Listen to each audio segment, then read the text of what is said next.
Hello everyone, good morning. কেমন আছেন সবাই? আশা করছি সবাই ভালো আছেন এবং সুস্থ আছেন। আমি ঝুমা, আমার একটি ছোট্ট চ্যানেলে আপনাদের সবাইকে জানাই অনেক অনেক ভালোবাসা এবং অনেক অনেক অভিনন্দন। একজন মানুষ সমস্ত কাজ যে সঠিকভাবে করবে বা করতে পারবে তেমন কোনো কথা নেই। যে কোনো মানুষের ক্ষেত্রেই বলছি, সবাই সব কাজটা পারে না বা সবার দ্বারা সব কাজটা হয় না। আমি হয়তো চেষ্টা করেছিলাম কিন্তু কাজটি করতে পারিনি, তাতে কাউকে বা অন্য কাউকে বড়মুখ করে বলতে হবে না যে আমি ওই কাজটা করতে পারিনি। ভিডিওটি দেখতে থাকো, আমি কি সম্বন্ধে কথাটি বলছি অবশ্যই জানতে পারবে। সকালবেলা নিচে গিয়ে ঘরদোর ঝাঁট দিয়ে মুছে আর আমি সবে উপরে উঠলাম। বড়মশাই এসেছে বাড়ি, ছেলেকে বড়মশাইকে তুলে ওরা নিচে ব্রাশ করছে। আমি সেই সুযোগে বিছানাটা একটু গুছিয়ে নেব বলতে মশারিটা তো আজকে কাচবো, 15 দিন কাচা হয়নি আজকে।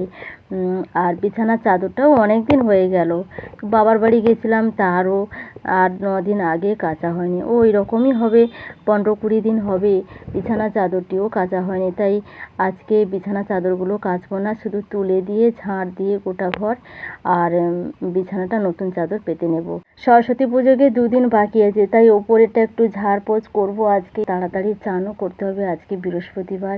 তবে ডিপ ক্লিন করব না, ওই শুকনো কাপড় দিয়ে খাটের রেলিংগুলো মুছে নেব আর মেঝেটা তো মুছতেই হবে।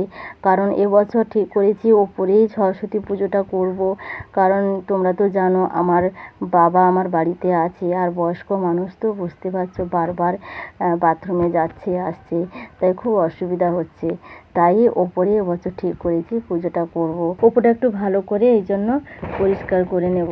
আর এই যে বিছানা চাদরটি দেখতে পাচ্ছ, এটা আজকে আর কাচবো না, অন্য সময় দিন কেচে নেব। আর শুধু মশারিটা আজকে কেচে নেব। বিছানার চাদর আমি ওই বিকেল নাগাদ পেতে দেব। এখন এই ঝাঁট দিয়ে একটু মুছে আর আগে ওনাকে একটু চা করে দিয়ে আসি।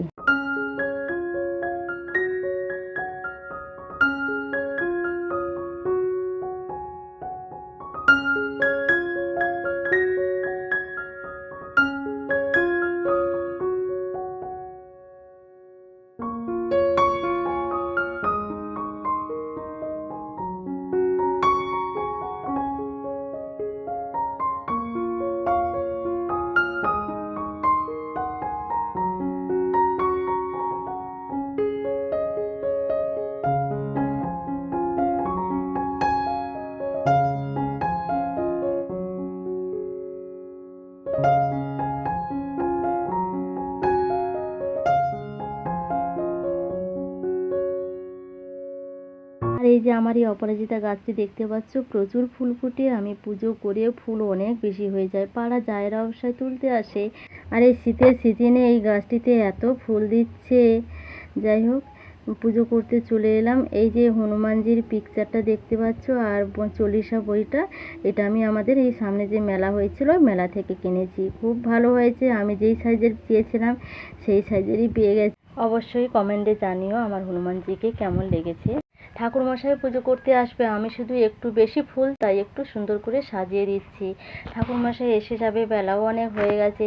আর তোমরা তো জানো আমার গোপাল সোনা আমার বাবার বাড়িতে আছে, এত জায়গাটা ফাঁকা ফাঁকা মনে হচ্ছে। কবে যে আমি গোপু সোনাকে নিয়ে আসবো, দেখি সময় করে একদিন বার করে যাব। আমার বাবাকে ছাড়তে যাব, সেই সুযোগে আমার গোপাল সোনাকেও আনতে যাব। গোপু সোনা এখন মামার বাড়ি মাসির বাড়ি সব ঘুরছে। বাবাদের তো মৃতা ওষুধ পড়ে গেছে, তাই আমার দিদি গোপু সোনাকে নিয়ে গেছে। এখন আমার গোপু সোনা দিদির বাড়িতে আছে। আর একটা টিফিন রেডি করছি, 5 মিশালি সবজি দিয়ে আর মটরশুঁটি দিয়ে একটা সবজি বানাচ্ছি। সবাই মিলে খেয়ে দিয়ে আবার রান্নার দিকে যেতে হবে। আজকে যেহেতু বরমশাই বাড়িতে আছে, আবার বাবাও আমার বাড়িতে তো এসেছেন, তাই একটু বেশি পদ রান্না করব আজকে ঠিক করেছি। দেরিও অনেক হবে আজকে, আসলে একা হাতে সমস্ত কিছু কাজ করতে হয় তো, আবার যদি বেলা হয়ে যায় সে তো আবার বলার নেই। তাই অফ ক্যামেরার মধ্যে আমি সমস্ত কাজগুলো গুছিয়ে নেওয়ার চেষ্টা করি, যাতে আমার সময়টাও একটু বেঁচে যায়। আজকে আমাদের অনেকগুলো পদ হয়েছে। ওই যে চাকা চাকা করে আলু ভেজেছি, বিট পেঁয়াজকালি মটরশুঁটি আর পোস্ত দিয়ে ভাজা করেছি, মসুরির ডাল করেছি। মাছ তো কম ছিল আজকে, তাই কি করেছি 3 পিস মাছ ছিল আর ওর সঙ্গে দুটো ডিম দিয়ে আলু টমেটো দিয়ে মটরশুঁটি দিয়ে ঝাল করছি আর গরম গরম বেগুন ভাজা করবো। ব্যাস এই ছিল আজকে আমাদের পদ। রান্না বান্না শেষ করে জানো তো আজকে বাজার নয় আমাদের এখানে, কিন্তু বরমশাই আমাদের ওই দূরে একটা মার্কেট আছে গিয়েছিল, তো ওখান থেকে যেহেতু আগামীকাল চলে যাবে তাই মার্কেটিংটা করে দিয়ে গেল। পুজোর বাজার, তাছাড়া সবজি বাজার, ষষ্ঠী আছে, তাই সব কিছু উনি করে দিয়ে গেল। আমি একা হাতে তো সমস্ত কিছু করতে পারবো না, তাই দূরে গিয়ে উনি আগামীকাল তো চলে যাবে, আবার সেই মানডেতে দিন আসবে। তো আমি সমস্ত কিছু ধুয়ে মুছে একটু মটরশুঁটি ছাড়িয়ে আর ফ্রিজ আপ করে দেবো একেবারে। বিকেলবেলা যেহেতু কাজ নেই, আমি আর ছেলে এতগুলো মটরশুঁটি ছাড়ালাম আর সমস্ত কিছু গুছিয়ে রেখে দিয়েছি।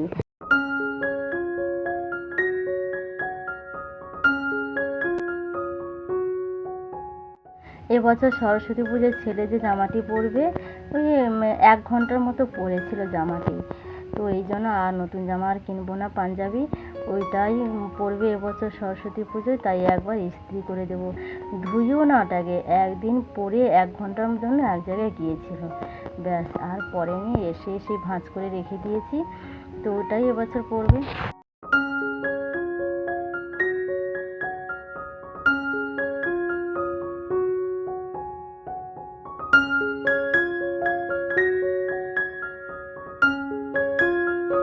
বরমশাই যখনই বাড়ি আসে, যত সপ্তাহে 3-4 সপ্তাহ শুধু পিঠেই হচ্ছে। আজকেও একটু পিঠে করব ঠিক করেছি, তাই বরমশাই চাল গুঁড়ো করে দিয়ে মার্কেটে চলে গেছে। আজকে একটা নতুন ধরনের পিঠে বানাবো, কোনো দিন বানাইনি, ছোটোবেলা থেকে মায়ের কাছ থেকে দেখেছি। এর জন্য বাজার থেকে জানো তো মাটির কড়া বা সরা এনে রেখেছি। ব্যাটারটি রেডি করে আগে সন্ধ্যাবাতি দেখিয়ে তারপর একেবারে রান্নার কাজে যাব। প্রচণ্ড এক্সাইটেড হচ্ছি, কারণ নতুন পিঠে তো করবো, তাই।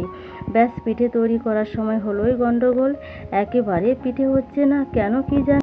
আতপ চালের গুঁড়ো দিয়ে ব্যাটারটি রেডি করেছি, তবে এটা তো জানি না আতপ চাল দিয়ে করে কি সেদ্ধ চাল দিয়ে করি, তাও আমি জানি না।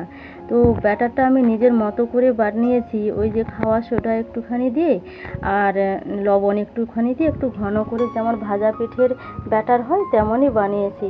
কিন্তু কেন জানি না পিঠে আর হলো না। বরমশাই রেগে মেগে বলে দিল আমি নাকি পিঠে বানাতে জানি না।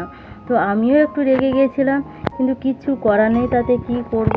শেষে কি করলাম, ওই ব্যাটারটিকে অল্প জল দিয়ে গুলে এই সরু চাকলি বানালাম, আর তো ভাজা পিঠে হচ্ছে।